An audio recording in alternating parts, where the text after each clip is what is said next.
Just months ago at a fan convention, Skybound's head of animation Marge Dean posted that season 4's visuals will blow people's minds, promising even higher animation quality in the new season. And the animation team behind the hit superhero series promises it's going to blow minds, like Omni-Man level obliteration. Instead, when season 4 premiered in March 2026, viewers reacted not with awe, but frustration. On social media, fans were already calling out the art style, lighter and more 2D, with static scenes replacing the dynamic shots they loved in season 1. Where did all of the sauce and the aura from the Invincible comics actually go when creating the show? Because there have been so many moments so far that could have been insanely tough to see, which don't even require crazy amounts of animation but still end up looking straight up bland. Gizmodo put it bluntly. Invisible's near annual release pace is dragging its animation quality down, just as its story hits its stride.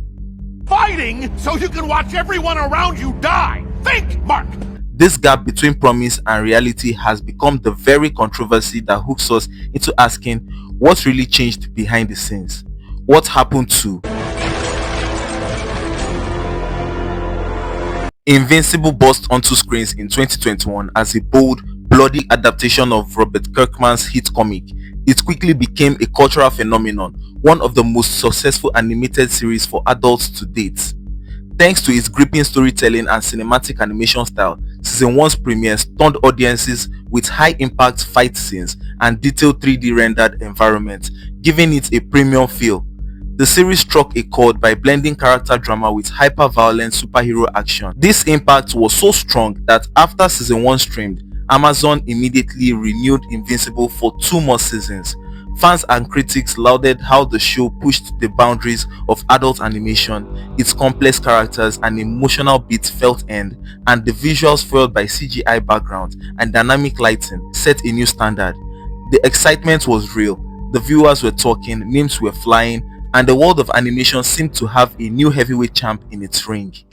But that success came with a catch. To capitalize on momentum, Skybound Animation aimed to turn Invincible into a yearly event. Season 1 enjoyed a long 3-year development period before debut, allowing time to perfect each shot.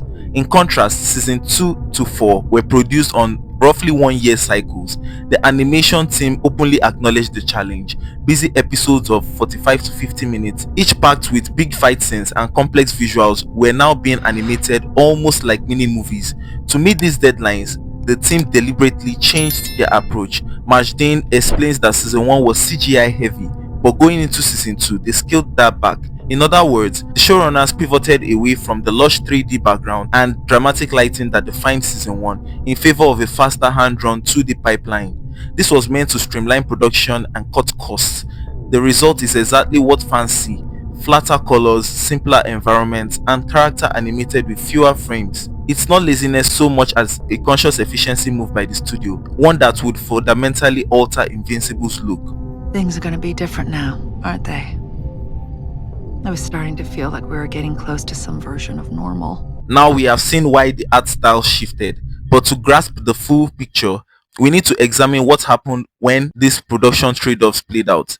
Just like earlier seasons, season 4 reveals the pattern of this new system. The evidence of these choices is all over the episode.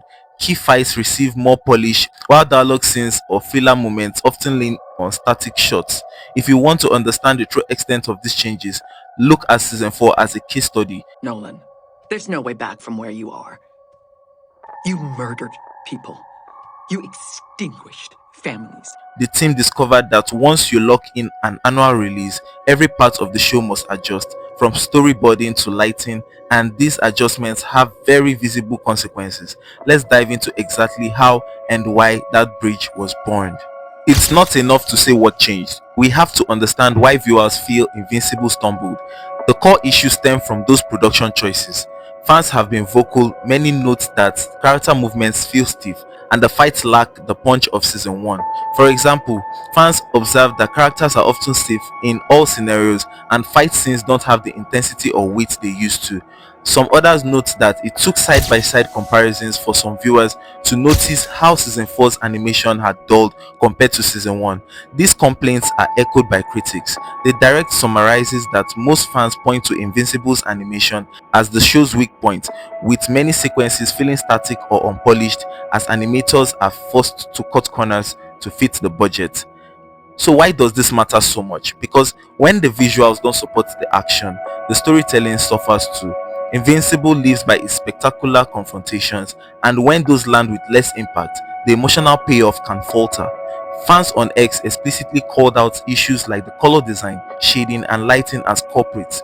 Even when star power voices like Steve Yeun and J.K. Simmons deliver phenomenal performances, critics lament that a near annual schedule has almost completely lost the luster of the animation that was once a highlight. In short, Invincible's creative strength, its visceral battle scenes, and graphic detail has become its Achilles heel because production trade-offs made these scenes less dynamic.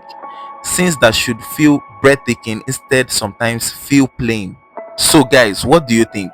Do you think we're better off with this animation style, or you prefer the animation style of season 1 be brought back?